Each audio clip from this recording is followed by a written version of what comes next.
ரெண்டுல ஒண்ணு பாத்திரலாம். ஜனசந்தியை திறப்பது இனி நடக்காத காரியம். அமெரிக்காவிற்கு ஈரான் கொடுத்த பிரம்மாண்டமான எச்சரிக்கை.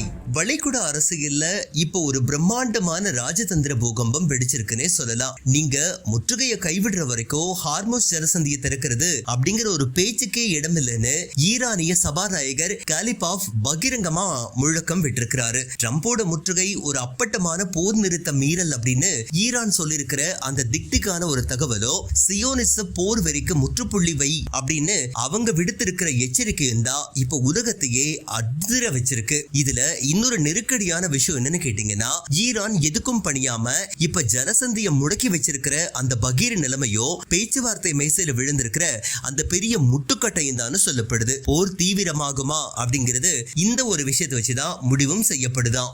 ரெண்டுல ஒண்ணு பாத்திரலாம். ஜனசந்தியை திறப்பது இனி நடக்காத காரியம். அமெரிக்காவிற்கு ஈரான் கொடுத்த பிரம்மாண்டமான எச்சரிக்கை.